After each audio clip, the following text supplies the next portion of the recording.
hatua ya 19 ya kukua kiroho inasema tii baraka 10 za Mungu. Katika maandiko matakatifu yote ya Biblia yote kuanzia Mwanzo mpaka Ufunuo ni maneno ya Mungu.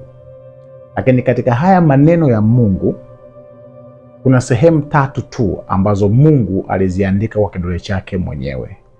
Moja ni pale ambapo Yesu, kwa sababu Yesu ni Mungu, aliinama chini akaandika vitu ambavyo hatuna kumbukumbu navyo, havikusemwa ni vitu gani, tena viliandikwa kwenye mchanga. Upepo ulipopita uliviperusha, walipoona Mafarisayo wakakimbia. Ni maandishi ya moja kwa kidole cha Mungu. Sehemu ya pili ni pale alipoandika mene mene tekeli na peresi kwa mfalme Belshaza aliyekuwa anatumia vyombo vya hekaluni kwenye ile sherehe. Sehemu hapo kilitokea kidole ambacho tunaamini kilikuwa ni kidole cha Mungu au wakala wa kiungu. Sehemu ya 3 ambayo ndio somo la leo ni katika Kutoka 20, katika yale maelekezo 10 ambayo yamejaa baraka tele na ni mapana sana, ambayo tungesema tuanze moja. Kama ukisoma kuna baadhi ya series tulianza tukaishia njiani, tukaanza kudadavua amri moja au maelekezo moja baada ya lingine. Unaweza ukaziita amri, lakini pia lazima ufahamu ya kwamba kila amri ni ahadi, kwamba Mungu akisema usifanye kitu fulani, nyuma yake kuna neno linasema mimi Mungu niliyosema usifanye nitakupa uwezo wa kutokufanya. Na kila ahadi ya Mungu ina baraka imefungamana na hiyo ahadi, kwa maana anasema ametukirimia ahadi kubwa na za thamani mno, ambazo kwa hizo ahadi tunakuwa washirika wa tabia ya uungu. Nikukaribishe katika baraka 10 ambazo Mungu alimpa mwanadamu kupitia chanda chake mwenyewe. Baraka hizi zina mapana sana. Tutapita moja baada ya nyingine, huku tukiangalia pointi ambazo zitatuongoza katika masomo haya.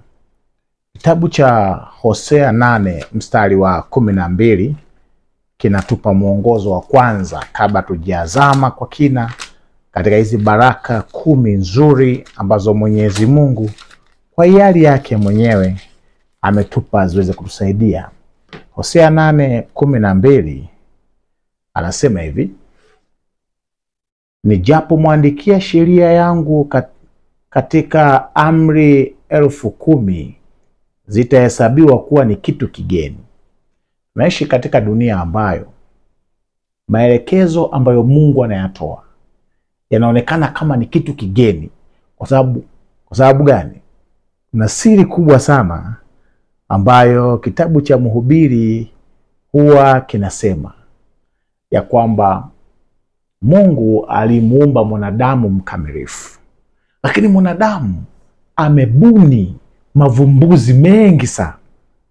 Kwa wakati Mungu amedesign baraka 10 ambazo ndani yake tunapata nafuu nyingi sana za kimaisha, mwanadamu ameenda kubuni vitu vingi ambavyo ndani yake tunapata maumivu, tunapata kuachwa na Mungu, tunapata mateso, tunapata masikitiko, tunakoswa amani. Akizizungumzia hizi baraka 10 kwa viwango vya juu sana, Mungu anasema kupitia Zaburi 19 na ule mstari wa 7 mpaka wa 9. Kuna vitu ambavyo hapa vinatuingiza moja kwa moja katika somo letu hili zuri la kuzitafakari ili hatua za kukua kiroho. Na hatua hii nyingine ni ya muhimu sana ya 19 kuweza kuwa mnufaika wa baraka 10 za Mungu. Anasema hivi, Zaburi 19:7 mpaka 9, anasema hivi. Hapa ni Ayubu, Zaburi 19 mstari wa 7 mpaka wa 9. Anasema hivi: tazama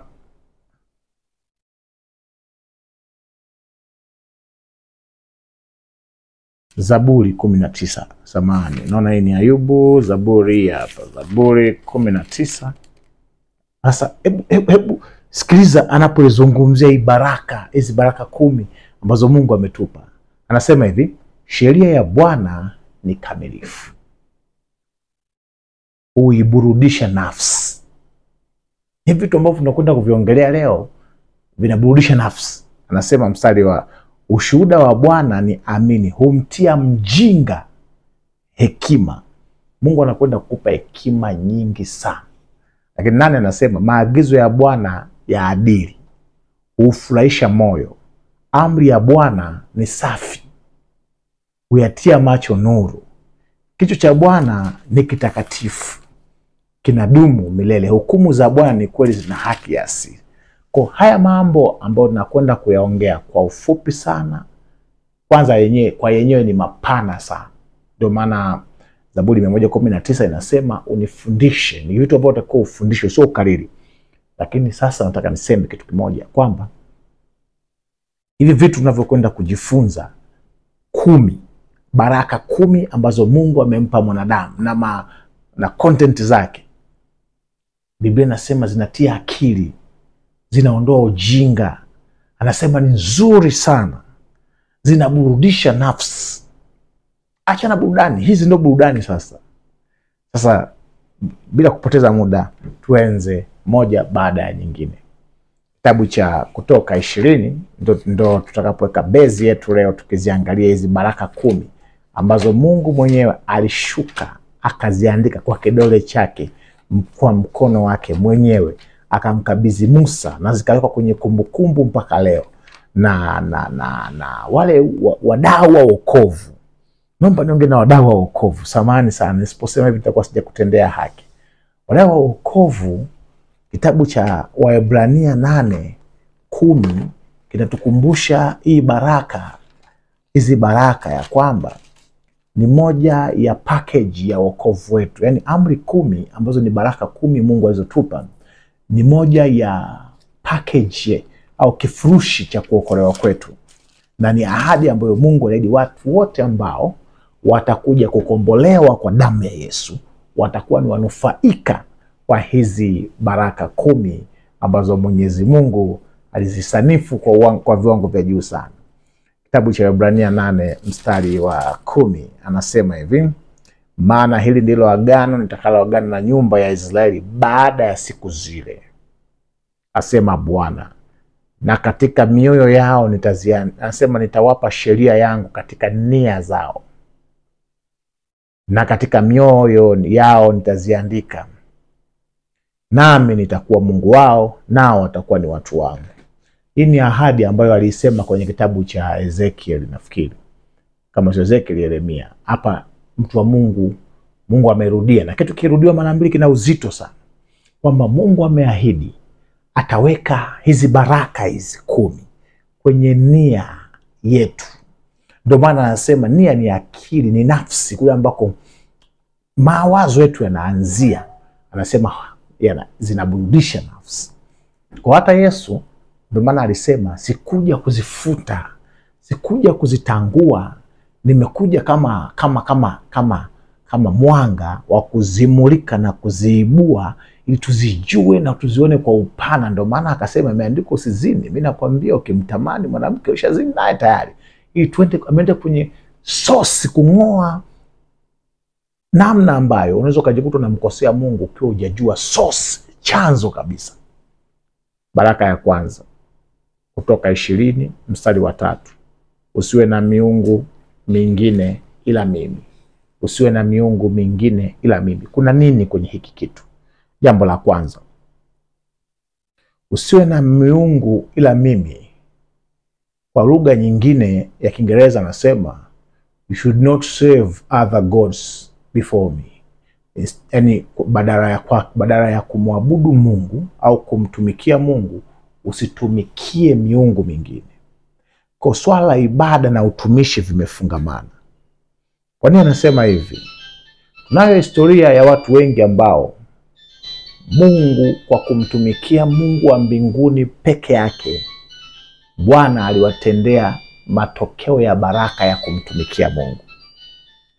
Shadrach, Meshach na Abednego walikataa kusujudu na kutumikia miungu ya Babeli, Mungu aliwafurahisha.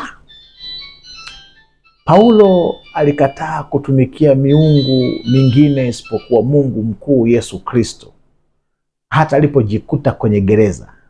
Lakini alipokuwa kwenye ile merikebu ya Alexandria, usiku ule, anasema watu walikuwa na hofu ya kufa. Akasimama akasema, wanaume nisikilizeni, msiogope, hakuna atakaye kufa.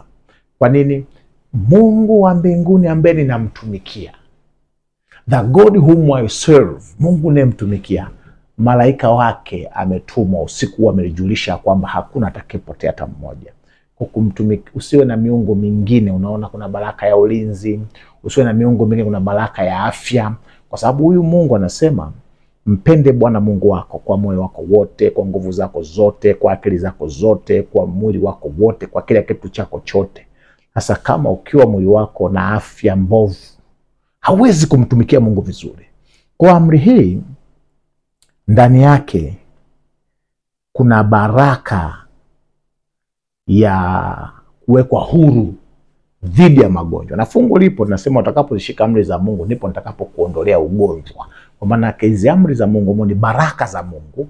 Ndani yake kuna baraka ya uponyaji. Ili umtumikie Mungu vizuri, inabidi uwe mzima kiafya. Amri ya pili. Amri ya pili Kutoka 20 mstari wa 5 na wa 4. Anasema hivi, mstari wa 4, wa 5 na wa 6. Anasema hivi, usijifanyie sanamu ya kuchonga wala mfano wa kitu chochote kilicho juu mbinguni wala kilicho chini duniani wala kilicho majini chini ya dunia. Usivisujudie wala kuvitumikia, kwa kuwa mimi ni Bwana Mungu wako, ni Mungu mwenye wivu, na wapatiliza wana maovu ya baba zao hata kizazi cha 3 na cha 4 cha wanichukiao. Nami na warehemu maelfu elfu wanipendao na kuzishika amri zangu. Sasa hapa naomba niseme vitu vichache. Jambo la kwanza, pointi kubwa ya kusema usiwe na miungu mingi au usijifanyie sanamu ya kuchonga. Ishu sio tu kufanya sanamu ya kuchonga au mfano wa kitu chochote kilicho juu mbinguni au chini duniani. Msingi wa hii amri ni kwenye kuvisujudia na kuvitumikia. Kwa nini? Baada ya kusema hivi, Mungu muda mchache uliofuata alimwambia Musa, nitengenezee. Alimpeleka kwenye maono mbinguni, akamwonyesha pattern ya ikulu ya Mungu ilivyokaa, ile patakatifu pa mbinguni. Akamwambia nitengenezee kitu kama hiki. Kwa hawezi kukataza huko Kutoka 20 afu baadaye huku uje akwambia uvunje hii amri. Hapana. Amesema wala mfano wa kitu kichoko duniani. Kwa mfano hii shati hii au hii shati nilovaa, kuna mtu alibuni, mwingine atachukua tabuni, mwingine kabuni wa kwanza kabuni trekta, na mimi nikaenda nikatengeneza trekta, nikaenda kwenye kiwanda nikatengeneza trekta kama hiyo, nikapewa hata na kibali na ule muhusika wa kwanza. Nitakuwa nimetengeneza kitu mfano wa kile kingine, kwa nitakuwa nimetenda dhambi ya kuvunja hii amri. Kwa unaona kabisa inakuwa ni haina mantiki. Hakumaanisha hivyo. Lakini hii inamaanisha hata watu wote ambao wanachonga sanamu, wanachonga vitu vya vifaa vya ibada, wanatembea na vitu vya duniani, vya kawaida vya dunia hii, lakini wanaviattach na mambo ya ibada. Mungu anasema usivitumikie. Usitumie fedha kutengeneza vitu ambavyo vitakuwa vitu vya kiibada, alafu ni sanamu, vinageuka kuwa sanamu. Lakini pia kitu kingine anasema katika kitabu cha Mithali 24 mstari wa 9, kuna concept hapo inatolewa. Hata fikra yoyote ambayo utaichukua na kuweka kwenye fahamu zako, alafu kaiamini kinyume na Mungu, kwako hiyo inakuwa ni sanamu ya kuchonga. Na Zaburi 115:8 anasema wanaofanya hivyo visanamu wanafanana nazo. Sasa na fikra nyingi ni za marehemu, fikra za Wagiriki, za Wahindi, za wababu wa Kiafrika ambazo wameshakufa, ambazo zinapingana na Mungu, kaziamini na ukazifanya kuwa ndio msingi wa maisha yako, fikra hizo zitakusababisha wewe na Mungu uonekane kama unaabudu sanamu. Lakini pia anasema yeye anawapatiliza wana maovu ya baba zao. Maana yake nini jambo hili la kupatiliza wana maovu ya baba zao?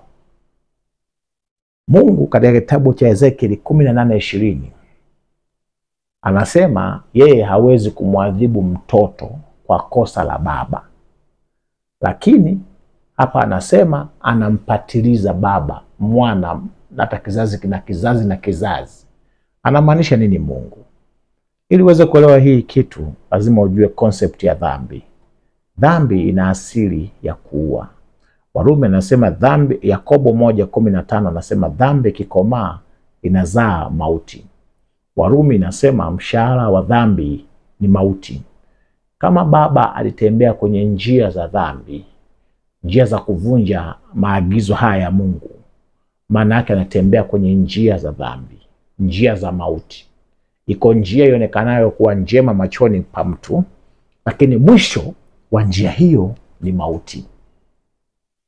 Sasa ni kama chukua mtu anaona mbele kuna zile nyaya kubwa za umeme za grid za taifa, zile zenye high voltage.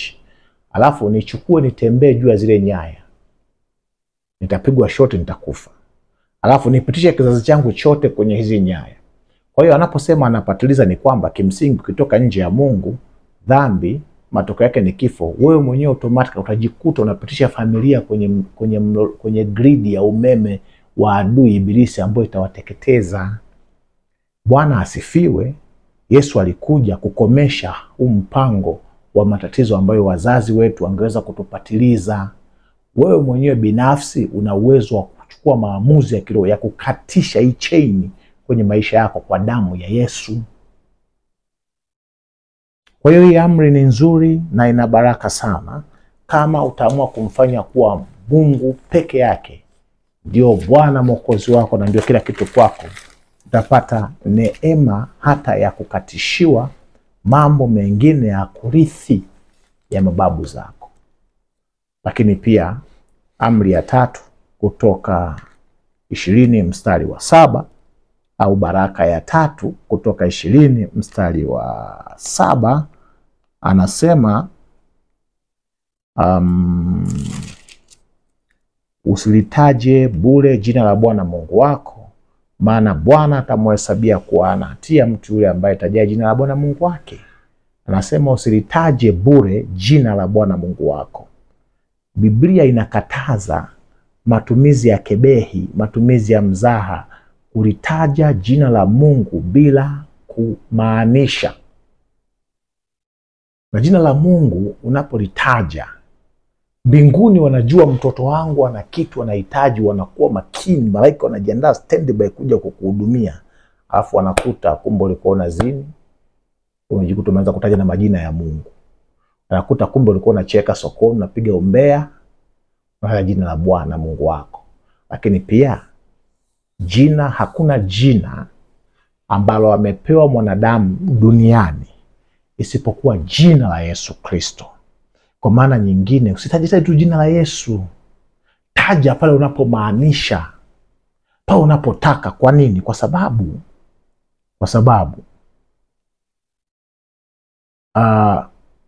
Mithali 18:10, Mithali 18:10 analeta hii kitu, umuhimu wa jina la Bwana. Anasema hivi: jina la Bwana ni ngome imara, nayo anasema mwenye haki uikimbilia akawa salama. Ni kitu chenye uzito, ni kitu cha umuhimu, sio cha kufanyia masihara. Wenye haki usalama wao uko katika jina la Bwana wetu Yesu Kristo. Ni ngome imara, ni ngome salama. Na ukisoma kitabu cha Mathayo 1:21 utagundua ya kwamba kuna wokovu ndani ya jina la Bwana, jina linalomtetemesha shetani, na wote wanaoliheshimu wanapata manufaa ya kutetemeshwa na kukimbizwa kwa nguvu za Mungu. Kwa jiepushe kabisa kutaja jina la Mungu bila sababu. Usifanyie mzaha. Acha watu wafanye mzaha, lakini usio wewe. Kwa nini? Kwa sababu ziko baraka za kulitaja jina la Bwana. Ni jina liletalo wokovu. Ni jina ambalo ni ngome imara. Ni jina linaleta usalama. Unakoswa hivi vitu kwa kuchukulia jina la Mungu bure. Lakini kulitaja jina la Bwana Mungu bure, kuna maana hii hapa ya nyingine ya muhimu sana. Anasema do not take the name of the Lord in vain. Take. Sio kulitaja kwa maana ya kulitamka. Hii ni maana ya kwanza. Maana ya pili anasema usilichukue. Unalichukuaje jina la Bwana? Unaposema wewe unamwamini Mungu, maana yake umebeba jina la huyo Mungu unayemwamini, Yesu unayemwamini. Kwa ukichukua ukajichanganya kwa watu wasiomwamini Yesu, alafu maisha yako yakawa yanalitukanisha jina la Bwana, hapo umelitaja jina la Bwana Mungu bure. Kwa hiyo Bwana Mungu wako ndiye utambulisho wako. Ukienda kinyume na ukafanya mambo ambayo yanamdhalilisha Mungu, umelitaja jina la Bwana Mungu bure. Kwa hii inaenda ndani, baraka hii inaingia ndani mpaka namna ambavyo tunaendesha mifumo yetu ya maisha. Lakini pia amri ya 4. Amri ya 4 Kutoka 20 mstari wa 8 mpaka wa 11. Nasema, ikumbuke siku ya Sabato, utakase, siku 6 fanya kazi, utende mambo yako yote, lakini siku ya 7 ni Sabato ya Bwana Mungu wako, wala siku hiyo usifanye kazi yoyote, wewe wala mwana wako wala binti yako wala mtumwa wako wala mjakazi wako wala mnyama wako wa kufuga wala mgeni aliye ndani ya malango yako. Maana kwa siku 6 Bwana alifanya mbingu na nchi na bahari na vyote vilivyomo, akastarehe siku ya 7. Kwa hiyo Bwana akaibarikia siku hiyo, akaitakasa. Moja ya amri inayobeba amri zote katika amri hii ni amri hii ya 7. Maana ndio amri ya 4 samani. Ndio inayomtambulisha Mungu katika ukuu wake. Jitahidi ndugu yangu, muombe Mungu akupe neema ya kutii hii. Kwa sababu Biblia inasema wakati inatengenezwa hii amri, kwa sababu Mungu aliumba siku 6, hakuwa na sababu ya kuongeza moja ya 7. Aliongeza ya 7 moja unique, anasema akaitakasa, akaibarikia. Maana yake kuna baraka mahususi ndani ya siku hii. Kuna vitu ambavyo ameviandaa kuwapa watu ambao watapumzika siku hii. Kimsingi, utafiti unaonyesha wanaoishi mfumo huu wa Mungu wa kufanya kazi siku 6 na kupumzika siku moja ya 7 ya Jumamosi, na inaanza Ijumaa jioni mpaka Jumamosi jioni, ni watu ambao kwanza kwa Marekani tu inaonyesha lifespan yao ni kubwa kuliko Marekani wa kawaida. Lakini pia kuna vitu ambavyo tunavipata kwa kupata pumziko hilo. Lakini pia ni ishara kwamba wewe unaishi kwa haki, kwa imani katika Kristo Yesu. Unasema ninafanya hivi kwa sababu Mungu amesema. Unaishi kwa hivi ndivyo Mungu anavyosema. Lakini kwa bahati mbaya sana, hata wale ambao wanasema wanaiamini siku hii, ni siku ambayo hawaipi heshima. Muda unaotumika kwenye ibada na kuwa na mahusiano na Mungu na kuwa ni muda mchache sana. Hivyo unajikuta tunajikosesha baraka, tunajikosesha manufaa, na hatufanyi ili tuonekane wema, hatufanye ili tuokolewe. Tunatii haya maagizo kwa sababu tumeokolewa na Mungu wetu anatupenda. Amri ya 5. Amri ya 5 inasema waheshimu baba ya, kutoka 20 mstari wa 12. Kuna baraka hapa. Waheshimu baba yako na mama yako, siku zako zipate kuwa nyingi katika nchi uliyopewa na Bwana Mungu wako. Moja ya amri ambayo ina baraka ya kuishi maisha marefu ni kuwaheshimu wazazi. Waheshimu wazazi wako ni kuwahudumia wazazi, ni kuwajali wazazi. Lakini haimaanishi umheshimu mzazi ambaye anakuheshimu. Hata yule ambaye hakuheshimu, amekutenga, anakutukana, hafai, siku zako ili ziweze kuwa nyingi katika nchi uliyopewa na Bwana Mungu wako, waheshimu. Baraka ya maisha marefu tunaipata kupitia heshima kwa wazazi. Sasa hii nayo, mzazi naye asije akatumia fursa kwa ajili ya kumfanyia fujo mtoto. Biblia inasema wazazi wasiwachokoze watoto. Biblia inasema Isaya 8:18. Nikusomea hapa Isaya 8:18, utaifurahia sana. Biblia inasema katika kitabu cha Isaya 8:18, anasema hivi: Angalieni mimi na watoto hawa niliopewa na Bwana, tu ishara na ajabu katika Israeli zitokazo kwa Bwana wa majeshi, yeye akae katika mlima huu. Hapa nimepasoma vizuri kwamba watoto umepewa na Mungu. Wewe mzazi una haki ya kuwalea kiungu, lakini utaulizwa siku za mwisho swali hivi: liko wapi ile kundi ambalo tulipewa? Kwa una jukumu la kufanya, lakini kuheshimu wazazi kunahusisha watu wote ambao kwenye umri ya kukuzaa. Kuna special heshima mahususi ambayo utampa mtu mwenye umri wa mzazi wako, na kuna heshima ambayo unampa mtu wa umri wako. Lakini kitu kingine kikubwa ambacho kimefichwa katika amri hii, lazima ujue kitu kimoja, kwamba katika nchi uliopewa na Bwana Mungu wako, nchi hiyo ni ipi? Je, ni hiyo nchi unaoishi Tanzania? Sikiliza, Mungu anasema dunia imechoka sana, inawayawaya kama machela, na mzigo wa dhambi wake unaielemea. Muda sio mrefu anakwenda kuifunga. Mungu hapa hawa wana wa Israeli hakuishia tu kumaanisha kwenda ile Kanaani walikuwa wanaenda ya dunia, maana walifika Kanaani wawili tu. Mungu hapa, hata Musa mwenyewe ambaye alikuwa ameleta hizo mbao hakufika kwenye hiyo nchi ambayo Mungu ameahidi. Hapa alikuwa anamaanisha, ni maana yake ni maisha marefu, maisha ya kuishi milele. Nchi mpya ambayo Mungu ameiandaa ni kwa ajili ya watu wanaoheshimu wazazi wao. Hakuna mtu ambaye hamheshimu mzazi ambaye ataingia mbinguni, kwa sababu Mungu ameahidi kumpa maisha marefu mtu anayemheshimu mzazi. Sasa hapa tutaona raha sasa, hizi baraka ambazo Mungu amezitema, baraka hizi 10. Hapa utaona ya kwamba Yakobo imeandika ukivunja moja umevunja zote. Kwa ukiheshimu mzazi afu karibu mengine, sio kwamba hii utakuwa na maisha marefu tu, hivi nao vitakutaka uvitii. Kwa utagundua baraka hizi zimefungamana kwa namna ya ajabu.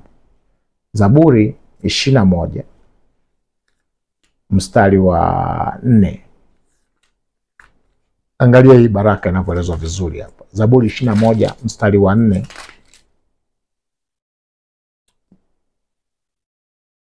Zaburi 21 mstari wa 4, hapa kuna kitu kizuri sana kitakubariki. Anasema alikuomba uhai, ukampa muda mrefu wa siku nyingi, milele na milele. Mungu atoe vitu dhaifu. Anaposema siku zako zitakuwa nyingi, anamaanisha milele na milele. Sio tu kwamba baada ya kufa utalala katika usingizi wa mauti, lakini Mungu atakufufua. Hata kama anaweza akakukuta huko hai, au atakaamua kuchukue moja kwa moja kama hivyo mchukua Enoko. Bado anachukua watu akiamua, maana huwezi kumpangia, lakini utakuwa na uzima wa kukaa milele na milele. Mambo mazuri ajabu. Hebu anza kuomba Mungu akupe neema ya kwanza kuheshimu na kujali na kufanya wazazi wako na kuwatakia heri, ili usije kukoswa baraka ya nchi ya milele. Amri ya 6 inasema usiue. Sasa usiue, Mathayo 5 mstari wa 21 inaelezea vizuri kwamba ukimchukia ndugu yako tayari umeshamuua. Kwa hiyo usiue, kwa lugha nyingine anasema usimkasirikie mtu.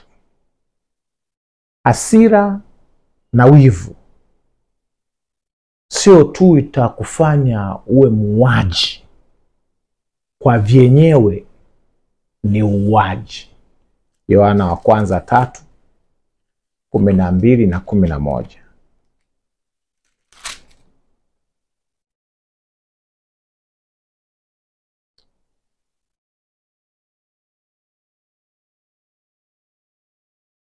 Maana hii ndiyo habari mliyosikia tangu mwanzo, kwamba tupendane sisi kwa sisi. Katika hili anasema hivi, si kama Kaini alivyokuwa yule mwovu akamuua ndugu yake. Naye alimuua kwa sababu gani? Kwa sababu ya matendo yake alikuwa mabaya na ya ndugu yake alikuwa ya haki. Wivu ulimpelekea akamuua ndugu yake. Kwa Mungu kuua na kuona wivu, kuua ni kuona wivu. Kwa Mungu kuua na chuki ni mtu na dada yake. Chuki kali sana. Kali sana. Matendo ya Mitume 7 mstari wa 9, wale wazee wetu walimuonea wivu Yusufu, wakamuuza aende Misri. Mungu akawa pamoja naye. Pointi iko sio kumuuza, ni baada ya kushindikana kwa jaribio la kuua. Wivu, kuua vina uhusiano mkubwa sana. Kwa utagundua hii baraka inataka tupendane. Tupendane. Unaweza ukaukoswa uzima wa milele kwa sababu ya kizembe sana. Kwa sababu Mungu wa mbinguni hataki uwe na wivu. Usimwone wivu mtu. Hataki tuwe na chuki. Usimwone chuki mtu. Waraka wa Yohana wa kwanza 3:15 anasema, kila amchukiaye ndugu yake ni muuaji. Nanyi mwajua ya kuwa kila muuaji hana uzima wa milele ukikaa ndani yake. Kwa utakosa uzima wa milele uliokaa ndani yako. Utakosa uzima wa milele wa utukufu Yesu atakapokuja kutuchukua kama utakuwa na chuki na mtu. Kwa utaona baraka hii inatuondolea wivu, baraka hii inatuondolea chuki, vijicho, kusema watu vibaya, kumkamia mtu, uchungu dhidi ya mtu. Kuna watu wakiona mtu amefanikiwa wanakuwa na chuki kali. Mungu akupe neema. Hii baraka iwe ya kwako, usiue. Baraka ya 7 inasema Kutoka 20 mstari wa 14, usizini. Sasa ukisoma Mathayo 25:27 mpaka 28, anafungua upana wa hii baraka, kwamba ukimwangalia mtu ukamtamani tayari umeshazini naye. Kwa hiyo hii inatufanya nini? Baraka hizi zinatutaka tumombe Mungu atupe neema. Ule muujiza ambao ulitabiriwa na nabii Ezekieli na ukarudiwa kwenye kitabu tumekisoma hapo cha 8 cha Waebrania, Bwana aiandike ile amri ndani ya moyo wetu. Maana kimtokacho mtu ndo kinamtia mtu najisi. Ndani ya moyo wako ndo kuna uzinzi, ndani ya moyo wako ndo kuna uaji, ndani ya moyo wako ndo kuna kuvunja sabato, ndo ndani ya moyo wetu ndo kuna chuki, kuna kutamani, kuna kila uchafu. Kwa hiyo ukimwomba Mungu akufanyie usafi, acha tu kutokufanya nje, ni kipengele kidogo sana. Ndani ndo kuna shida. Ndio maana alimwambia Adamu, alimwambia nyoka yule, mzao wa Adamu ataweka uadui kati yetu sisi na kazi za Ibilisi. Maana kuna kitu Mungu ameahidi kukiweka ndani yetu ambacho ita baraka ya mabadiliko makubwa kwenye maisha yetu. Sasa kuua kwa maana nyingine ni kuzini. Dhambi ya uzinzi hatumfanyii mtu tu, tunamfanyia Mungu. Unapozini wakati umeoa, unapotamani wanawake wengine, unapotamani wanaume wengine wakati umeoa au umeolewa, wewe unamfanyia Mungu, hamfanyii mwenzi wako. Maana kutenda dhambi kumefananishwa na zinaa. Ndio maana na Hosea aliambiwa kamuoe Gomeri, mke wako wa zamani ambaye anajiuza, ambaye ni kinyume na utaratibu.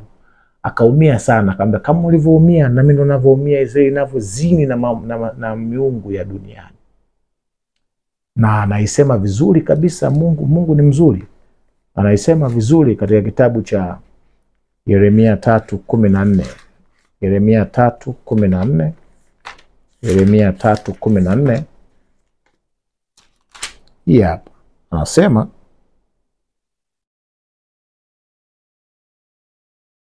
rudini enyi watoto wenye kuasi, asema Bwana, maana mimi ni mume wenu, nami nitatwaa mtu mmoja mmoja na wawili jamaa mmoja nitawaleta hata Sayuni.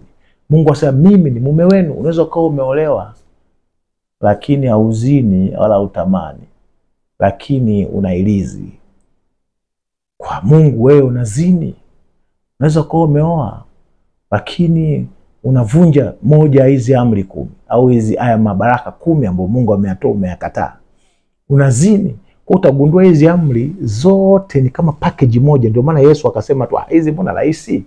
Hizi, mpende Bwana Mungu wako kwa moyo wako wote na kwa nguvu zako zote. Pili, mpende jirani yako. Ukifanya hivi, sheria yote imebebwa kwenye hayo matatu. Kwa hiyo ni kama package moja, document moja ambayo ina mataarifa ambazo zote zimefungamana kwa namna ambayo si ya kawaida. Ya amri ya 8 nasema, au baraka ya 8 nasema usiibe. Sasa hii ni pana sana. Kuiba haishi kumvamia mtu au kumkaba au kutoboa nyumba ukageuka ukachukua vitu bila muhusika. Kuiba kwa kutumia ujinga wa mteja. Mtu anakuja kwako hana taarifa ya kutosha, unamdanganya, unamwambia ni original kumbe ni fake. Hii ni 100,000 kumbe ni 50,000. Misinformation. Umeiba.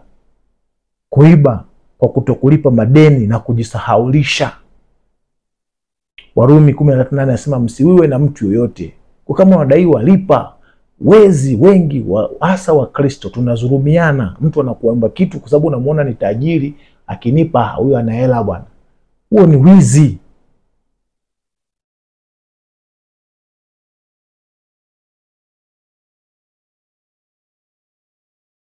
Kuiba kwa kutegea. Umepewa kazi ya kufanya masaa 12. Wewe unaanza kurukaruka, unajifanya uko busy, unafanya shughuli, piga story, una chat na simu muda mwingi wa kazi, unategea, unakwepa. Huo ni wizi. Unamwibia Mungu. Lakini kuiba kwa sawasawa na Malaki 3 mstari wa 8 na 11 mpaka 10 ni kumuibia Mungu zaka na sadaka. 10% ya kipato chetu tunapaswa kurudisha kama shukrani kwa mfalme, ili kujitambulisha kwamba sisi tunamilikiwa na yeye, na vingine tukarudishia kwa kutendea watu wengine mema na gusa yatima na watu wenye tabu mbalimbali, lakini pia na kusapoti mambo ya Mungu kwa njia sadaka zetu. Unaiba kwa kuzizuilia hizo. Na unapoiba umuibi Mungu, kimsingi unajibia baraka zako za ulinzi ambazo zimeelezewa kwamba atamzuia yule ambaye anaharibu mazao, anaharibu uchumi, anaharibu akaunti zako, anaharibu matumizi. Na siku zote utakuwa ni mtu wa kutabu na kuungaunga. Kwa hiyo amri inagusa hadi uchumi. Usiibe ni kuishi kana kwamba Mungu haoni. Kwa hiyo unaiba ule utumishi mwema ambao ungeutumikia kwa kuamini Mungu anaona. Unaiba uwezo, unajifunika hivi, unaficha uso wako ili Mungu kana kwamba Mungu haoni. Mungu anaona. Zaburi 94 mstari wa 7 inazungumza ili kwa uzuri zaidi. Lakini amri ya 9 inasema uongo. Kumwambia mtu uongo, usimshuhudie jirani yako uongo. Kumwambia mtu utamfanyia kitu ndani ya muda fulani, alafu kumbe mwenyewe unajua hakitafanikiwa, hata kama ikizidi dakika 1, we ni mwongo. Ukimwambia nakuja, alafu kumbe unazunguka unafanya kazi nyingine utaenda baadaye, we ni mwongo. Utagundua hii amri ya uongo na yenyewe inagusa kila eneo la maisha yako. Lakini kuapa ili uonekane mwema, uone ni uongo. Yesu anasema maneno yenu yawe ni ndio au hapana, mengine yatoka kwa yule mwovu. Lakini kuongeza chumvi, kukoleza mambo, huo ni uongo. Uongo. Watu walikuwa ni 5,000 au nchi na watu milioni 40, wewe unasema walikuja hapa watu bilioni 1. Sio imani, huo ni uongo. Maana bilioni 1 hadi ukusanye mifugo bado haifiki.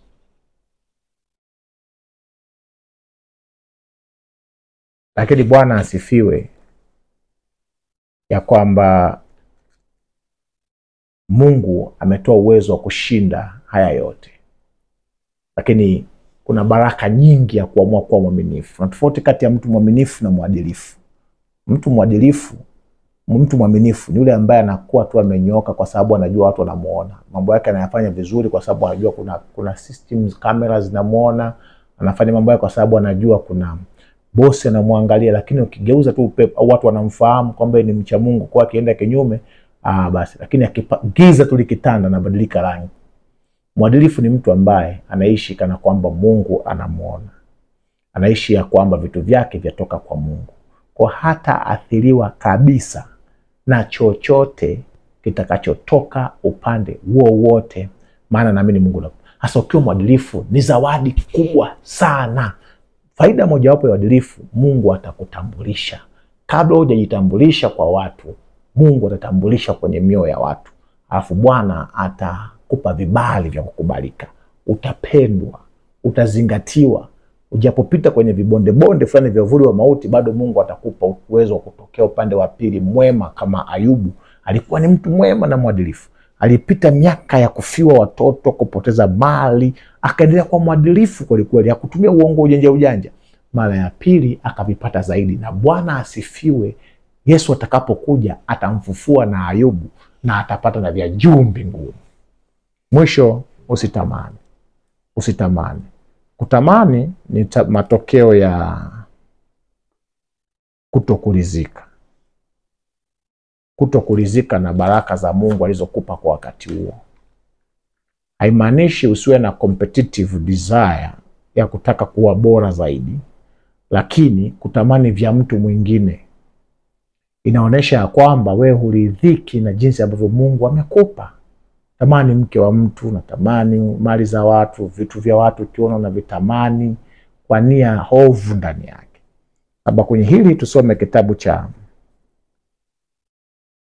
Timotheo wa kwanza mstari wa 6.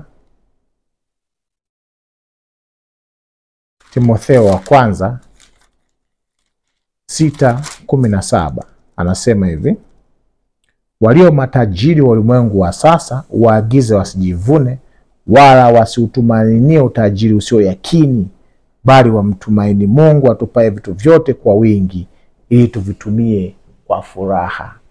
Badala ya kutamani vitu vya mtu, mtumaini Mungu atupaye vitu vyote ili tupate furaha. Watu wengi wenye tamaa na kutamani vitu vya watu wasioridhika na vile ambavyo Mungu amewapa, na hata kama hawaridhiki au muombe Mungu awape, bali wanatamani kuona wengine wanapatia, wanakuwa kama na vya wengine kwa njia hata ikibidi haramu. Ni watu ambao wana furaha, wenye maisha ambayo hayana furaha kabisa. Kwa hiyo mwisho, baraka hizi ni za kwako. Ni za kwako. Ni za kwako. Ukizivunja hizi amri, unapitia mambo mabaya ambayo tumejifunza. Ukizitii, kuna malundo ya baraka ambayo yatakufuata. Kimsingi baraka za Kumbukumbu la Torati 28 ni matokeo ya utii wa hivi vitu. Kimsingi Yesu alikuja akasema, mimi nimezishika amri za baba yangu, na wewe unapaswa uzishike amri za baba yake. Mwisho ni kutie moyo kwa kumaliza na kusoma kitabu cha waraka wa kwanza wa Petro 3 mstari wa 18. Waraka wa kwanza wa Petro 3 mstari wa 18 anasema, kwa maana Kristo naye aliteswa mara moja kwa ajili ya dhambi, mwenye haki kwa ajili ya wasio haki, ili atuletee kwa Mungu mwili wake akauawa,